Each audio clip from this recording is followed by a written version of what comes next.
In this presentation, I'm going to cover the basic structure of an HTML table. Now I'm working with a blank page at this point.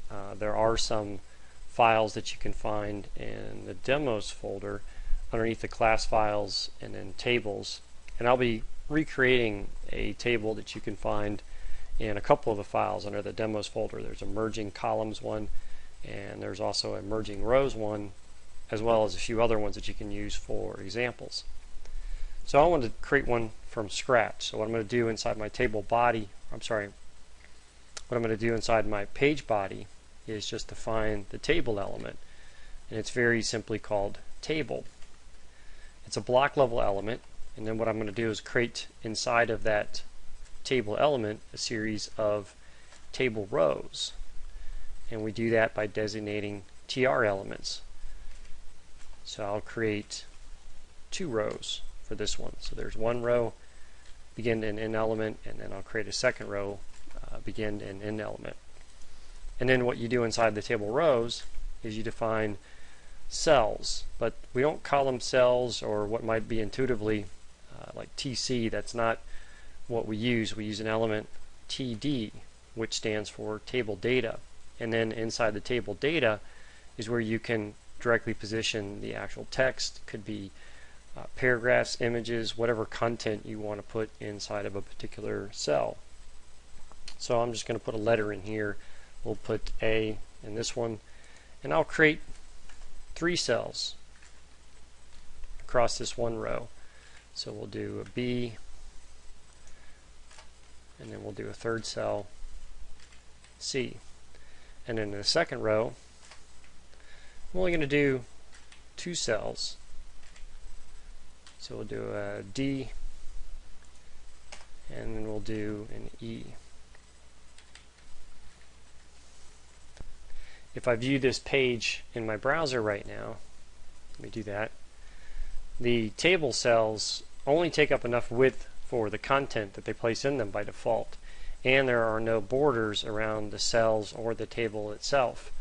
If I want borders or I want to set a specific width, then you can either use older attributes, which this lesson does cover some of the older attributes. Most of those have been deprecated in the latest versions for HTML and HTML5 in favor of style settings. But if you're working with older browsers or targeting older browsers, you might still find that you have to use some of those earlier attributes. So in the lesson you can refer to some of those older attributes, or in a later lesson you'll learn about styles and style settings. I'm going to go ahead and use a style setting to target this table for no other reason than to give it some width and to assign some border values to it. So I'm going to add a style block up here. Again, don't worry too much about these settings here. You can refer back to the lesson in this course. It's a crash course on CSS, and that'll cover more of some of the style settings that I'm doing here.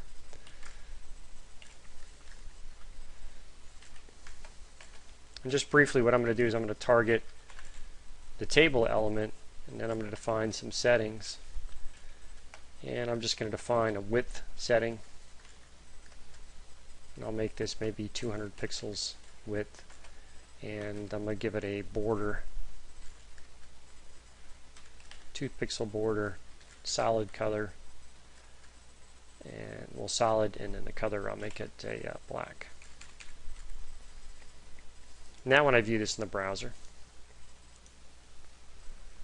we can see I've got a border around the table. If I also want to have a border around the cells, I need to create another style setting that will target those cells. Let me do that real quick. So I'll do one for table data, and we'll do another border.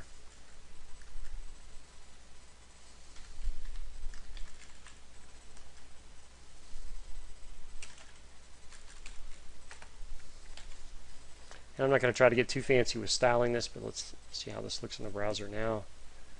And we can see I've got, indeed, all the cells have borders around it, as well as the table has its own border. And you'll notice I didn't create a third cell in that second row. I did that on purpose, just so I could show how you can span cells.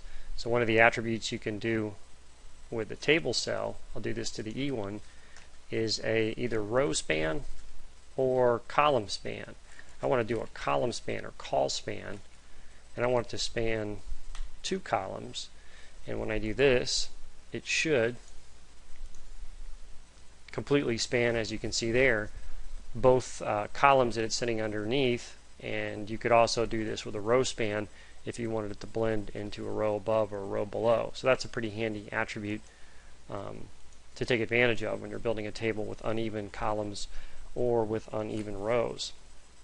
So again, there's lots of ways of styling it, positioning, formatting, but that should be done with style settings based on current standards. And other than that, the basic structure of a table is pretty straightforward. So feel free to try out the examples or work with the demos that are in this lesson, as well as the exercise that goes with this lesson, and this should further help you understand and reinforce how to work with tables and how to create HTML tables.